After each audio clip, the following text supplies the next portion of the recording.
everybody, this is Corpse Cutie, and today I'm doing a quick tutorial about how to do basic cell shading. The image that you see here is one that I've been working on for a personal project of mine. It was created using Clip Studio Paint Pro. So let's just jump on into it. I've already got all of my basic colors down, and you can see over to the right I've got each color onto a different layer. For the two different characters, I have placed them in two separate folders just to keep it separate. I end up messing around with the layers and blending quite a bit, so it really helps me to split it up. So I'm using the G brush, which is one of the basic default brushes that come with the program. Right now, I'm just blocking out the main colors. I really want the final piece to be very vibrant. So instead of trying to go towards darker colors of the base color that I have down, I'm trying to incorporate unexpected colors, I suppose. So in the hair, doing more hints of red rather than just doing a darker yellow.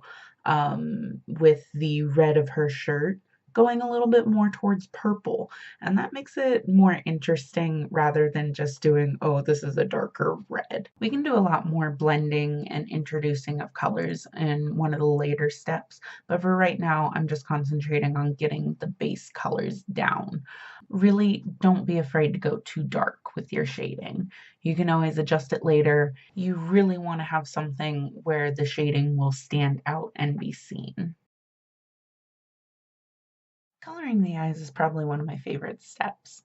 It looks kind of complicated, but really it's just a matter of messing around with layers and layer properties. Like most art programs, Clip Studio has a paint bucket tool, but one of the unique things is that it has an option where you can refer to other layers.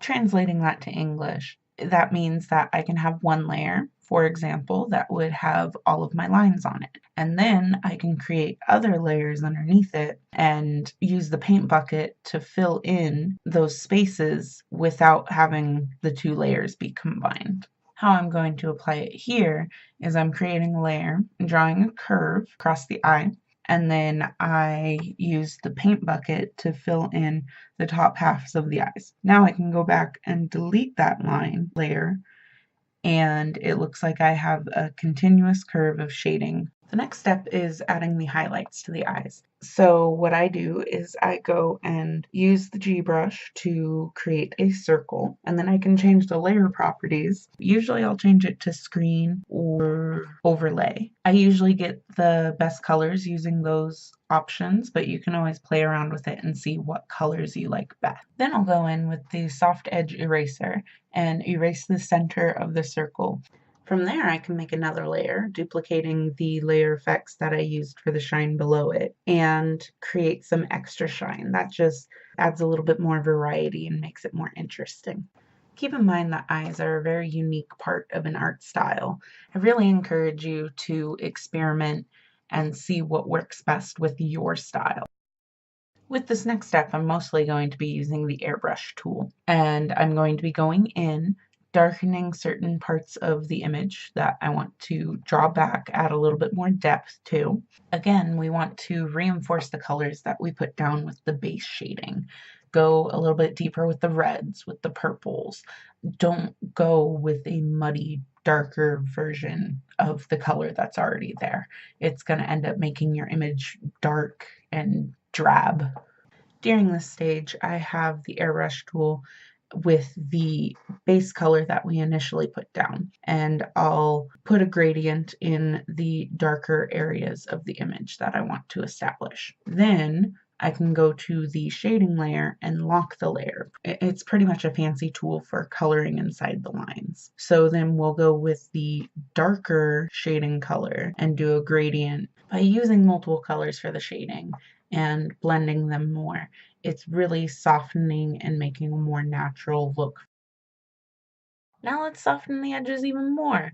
So I'm going through with the eraser tool with the soft edge and erasing the edges of the shading layer anywhere where there's more light coming in. I definitely encourage playing around with your colors and just having fun with it.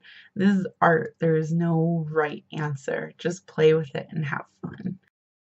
For the final step, I'll use the overlay and screen layer effects like we did with the eyes and just create highlights mostly for the hair. If you want to add more light in other places, go for it. And then we can also employ the other techniques that we did with the other parts of the shading, where we can soften the highlight and mix up the colors a little bit.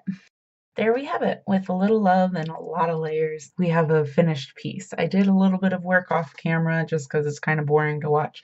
I colored the lines so that it isn't just black. That's just a personal preference of mine. For the background, I used several images from Clip Studio's database of free images. Really helpful for quick backgrounds, especially if you're doing comics and the like. Their database is really extensive, and there's even user-made materials that you can download online, and the possibilities are endless. And with that, I want to say thank you very much for watching my tutorial. I hope that it provides some use to someone. As always, check out the links below to see more of my work. I really look forward to hearing from you guys, whether it's a like, it's a comment, or if you subscribe to my channel.